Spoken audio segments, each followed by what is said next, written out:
అందరికీ వందనాలు. ముందుగా పాస్టర్ గారికి సంఘంకి వందనాలు.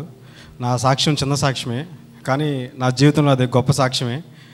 నేను హౌస్ కోసం మ్యాక్సిమం ఒక 3 years నుంచి తిరుగుతున్నాను. చాలా సైట్స్, ఒక 3-4 సైట్లకి అడ్వాన్స్ ఇచ్చాను. ప్లస్ గొడవలు అయినాయి, కొట్లాటలు, కేసుల దాకా వెళ్ళినాయి. కానీ ఏమీ అర్థం కాని పరిస్థితుల్లో సైట్ అయితే కన్ఫర్మ్ అవ్వట్లేదు, ఇల్లు కట్టలేని పరిస్థితిలో ఉన్నాను. నేను ఒకరోజు పాస్టర్ గారికి ఫోన్ చేసి ప్రేయర్ చేయండి అని అంటే, సరే తప్పక ప్రేయర్ చేద్దామని చెప్పేసి అన్నారు.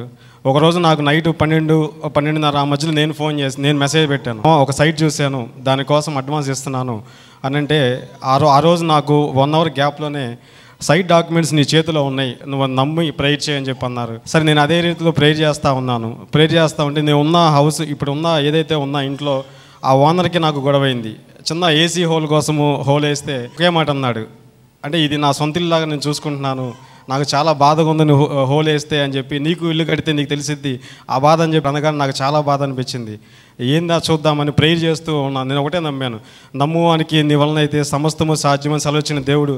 ఆ రీతిగా నేను ప్రేయర్ చేస్తున్నాను. పాస్టర్ గారు చెప్పింది నేను అది రోజు ప్రేయర్ చేసుకుంటా ఉన్నాను. అనుకోని రీతిగా 3 సైట్లకి అడ్వాన్స్ ఇచ్చాను, గొడవలు అయినా తీసుకున్నాను వెనక్కి. ఇక లాస్ట్ 4వ సైట్కి ప్రయత్నిస్తున్న మూమెంట్లో ఆ టోకెన్ ఏదైతే అడ్వాన్స్ ఉందో అది కూడా నేను పాస్టర్ గారికి ఇచ్చి ముందు రోజు ప్రేయర్ చేయమన్నా. పాస్టర్ గారు మీ ఇంట్లో పెట్టండి, ప్రేయర్ చేయండి, నేను నా చేతి ఇస్తే సెట్ అవ్వట్లేదు, మీరు ప్రేయర్ చేయండి అన్నాను. అట్లా ప్రేయర్ చేసి ఆ అమౌంట్ కూడా పాస్టర్ గారి చేత నేను అడ్వాన్స్ ఇప్పించాను, ఆ బిల్డర్కి ఇప్పించాను. అట్లాగే కన్స్ట్రక్షన్ అయింది, రిజిస్ట్రేషన్ అయింది. ప్లస్ ఇంకో విషయం ఏంటంటే, ఆ హౌస్ ఓపెనింగ్ కూడా పాస్టర్ గారి చేత ఓపెన్ చేయించాలని అనుకున్నాను. ఆ టైంకి పాస్టర్ గారి చేత ఓపెన్ చేయించాం ఆ సైటు.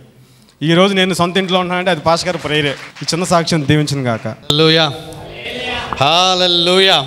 చూసారా, ఎన్నో సైట్లకి అడ్వాన్స్లు ఇచ్చారు. ఎంతోమందికి ఇచ్చిన తర్వాత అపవాద అనేక రకమైన పరిస్థితులు తీసుకొచ్చాడు. గొడవలు, అసమాధానం, ఇబ్బందికరమైన పరిస్థితులు తీసుకుని వచ్చారు. ఇచ్చిన అడ్వాన్స్లు అలాగే వెనక్కి వచ్చేస్తున్నాయి. కుటుంబంలో కలజడి, ఇటుపక్క శోధన ఇంకా ఎక్కువైపోయింది. ఒక చిన్న ఏసీకి హోల్ పెడితే ఓనర్ వచ్చి మాట్లాడిన మాట, నీ ఇంటికి పెడితే తెలుస్తుంది అన్నమాట.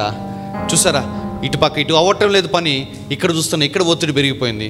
కానీ ఈ టైం వీటన్నిటి మధ్యలో కూడా ఎక్కడ కూడా విశ్వాసాన్ని విడిచిపెట్టలేదు. దేవుని మీద ఆధారపడ్డారు, ప్రార్థన చేశారు. దేవుడు నాకు ఇచ్చిన ఆ యొక్క మాటను బట్టి నేను అన్నాను, మీ చేతుల్లో డాక్యుమెంట్స్ ఉంటాయి, దేవుడు మీకు ఇస్తాడు స్థలం అని చెప్పేసి, ఇంటిని కొనుక్కుంటారు మీరు అని చెప్పి మాట్లాడాను. ఖచ్చితంగా చెప్పింది చెప్పినట్టు, పలికింది పలికినట్టు దేవుడు వారి జీవితంలో నెరవేర్చాడు. హల్లెలూయా, హల్లెలూయా. నా బలమైన ప్రార్థన ఇది ఆరంభంగానే ఉండాలి. ఇంకా అనేకమైన ఆస్తులు, చరస్థిర ఆస్తులు ఈ పట్టణంలో దేవుడు ఈ కుటుంబానికి అనుగ్రహించును గాక, అలాగే మీకు కూడా అనుగ్రహించును గాక. Thank you.